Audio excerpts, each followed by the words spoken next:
Today we're going to be talking about the Gainsville Ripper. Have you heard of him? If not, stay tuned.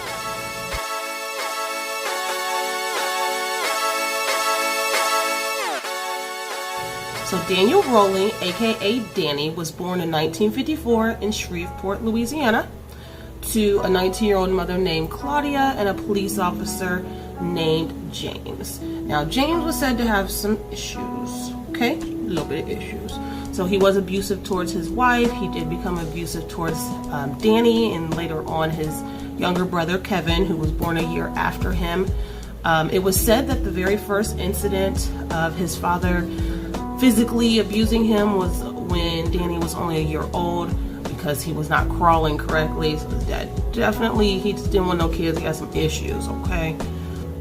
It was also said that James may have been suffering from some kind of combination of post-traumatic stress disorder and inherited mental illness as well.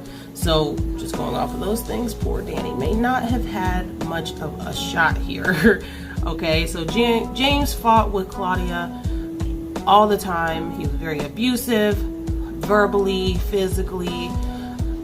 It was said that Claudia tried to leave him numerous times, but always would end up going back. And then once I said like his brother was born, it got worse for the boys. Now Rolling did try his best to make the best of his situation. He really enjoyed art and music, and he was gifted a guitar at the age of 15. Proved to be one of the best things that ever happened to him. It's definitely a memory that he always kept.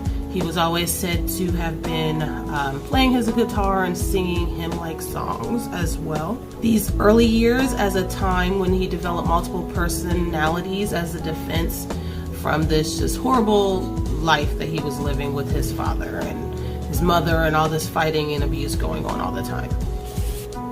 It was definitely his way to try and escape. Now Danny did, once he was of age, he did try to join the Navy. The Navy did not take him, but the Air Force did. But by 1972, he was kicked out of the Air Force due to drug possessions. And after that point, he did go to live with his grandfather for a while. He was trying to find some sort of normal. He was said to have tried to find some stability, you know, like kind of forget about his past. So he was going to church, he was playing his guitar more often, and he did eventually marry. He married a woman named Omartha Halco, who he did have a daughter with, but eventually he drove her away. Things from his past, the tendencies that he was used to as far as the abuse, verbally, all that, it took a toll on their marriage. At one point he did threaten to murder her, and that is when she decided to leave with their daughter. Now here we are at 1980. 1980 brought more of the same for poor Danny here, who was in and out of jail in Alabama and Mississippi for armed robbery.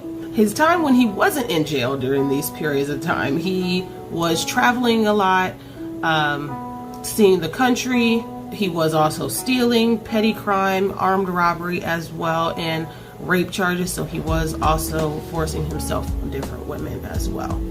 So Danny here just couldn't get it right. He just couldn't get it right. He just, something that I've always been interested in, is it nurture versus nature? You know what I mean? Like, do people, serial killers or murderers, end up the way they are because of how they were raised, the environment they were in, or is it genetic?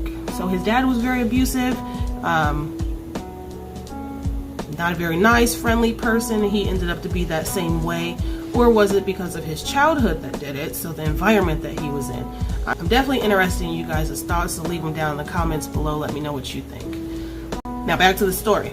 Now, back in Shreveport in November of 1989, Rolling was fired from his job at a restaurant. Now mind you, he always had issues trying to hold a job. Like, he has not, and nowhere I could find and said that he had a job anywhere for real. Like, it didn't last very long. That same night when he got fired, he broke into a home of Julia Grimson, 24 years old. She was there with her nephew, Sean, who was 8 years old, and her father, who was 55 years old, and his name was Tom Grimson. The nephew was said to be over there for a birthday. His birthday weekend was coming up, so he was expected to go home that following Monday. Unfortunately, that would not happen.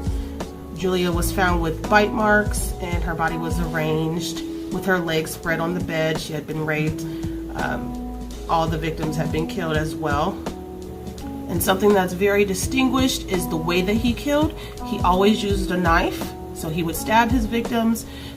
That following May, Rolling, aka Danny, he broke into his family's home. He got into an argument with his father for the last time. He did attempt to murder him. Luckily, he was not successful, but he did leave his father with 2 gunshot wounds, one which left him with no eye, and then one where it took away his ear as well. So he definitely was trying to kill his father. After that, he did flee to Kansas and Florida, eventually arriving in Gainesville, which is in Florida. In 1990, he set up a campsite in a wooded area behind the University of Florida. Danny embarked on his murder spree as students began the fall semester at the college.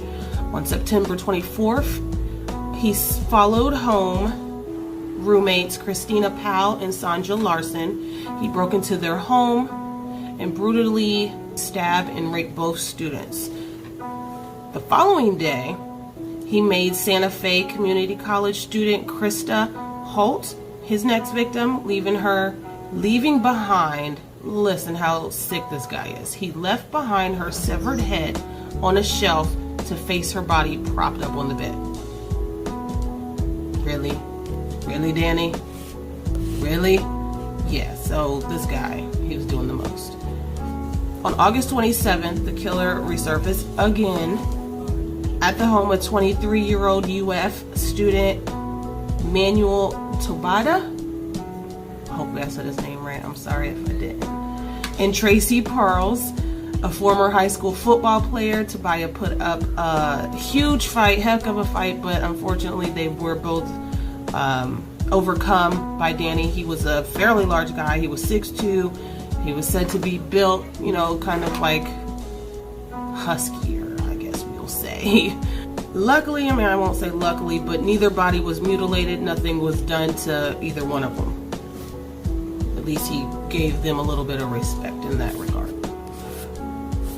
The local task force was assembled to calm the frantic community. The schools were panicking. I'm sure they were on lockdown. Everybody was, I mean, he was killing at random, just breaking in, killing students.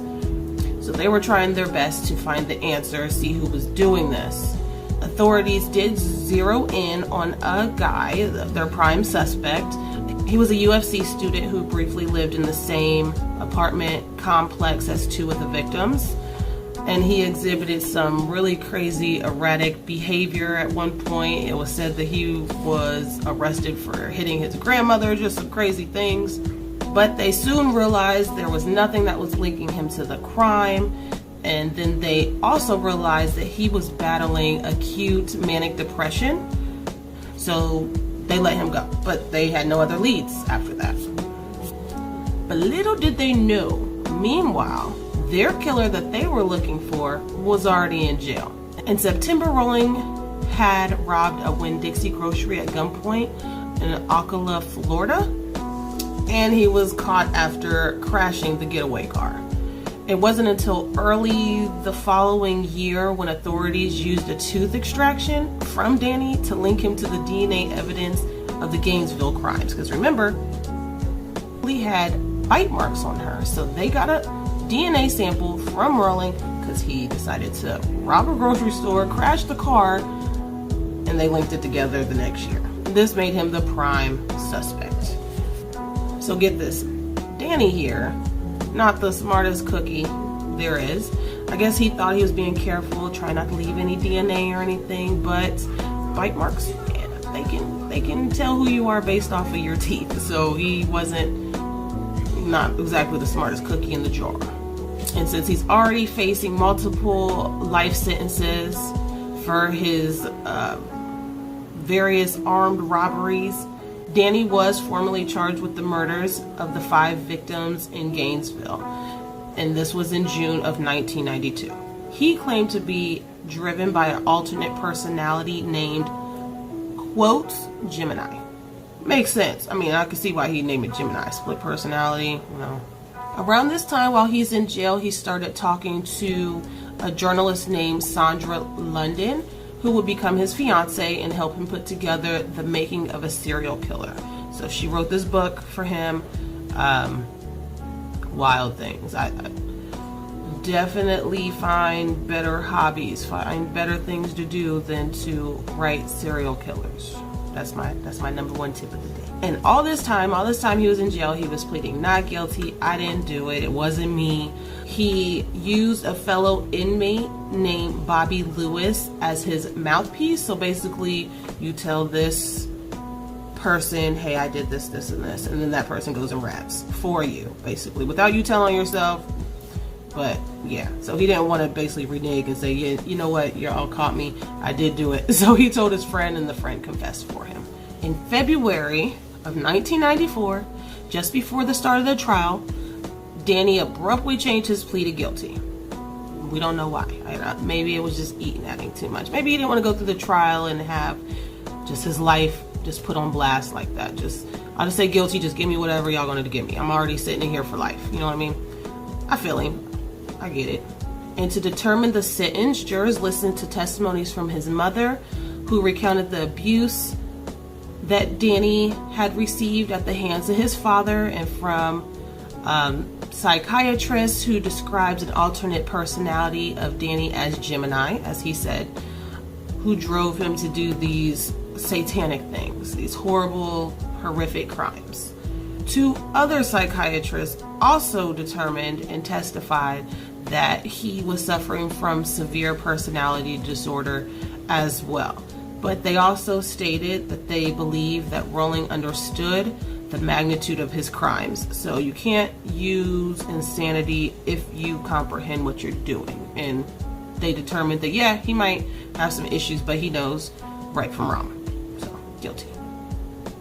The jury unanimously found Danny guilty of first-degree murder of all 5 counts in late March. And a month later, he was sentenced to death. So he was put on death row. Now, all his appeals have been exhausted by this point. He can no longer try and get a new plea or any of that. So he was faced with execution at Florida State Prison in October 25th, 2006. On that day, 47 people were said to have crammed into the witness room with one of his songs playing, a religious hymn with the refrain, "None greater than thee, O Lord, no greater than thee." His mic was then cut off, ending the life story of Danny Rowling. What do y'all think about this story? You know, I'm always finding myself going down crazy rabbit holes looking for stories that I find intriguing or interesting or anything like that, and I came across that. But that is our story for today. I will be back with another one. Also, leave comments down below on what you would like me to talk about as well. Like, as far as, do you have any stories that you want me to cover? Any stories that you don't think is that popular but people should know about?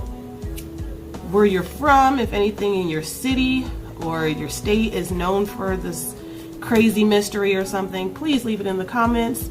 I would love to hear what you guys have to say, but other than that, I will see you guys next time.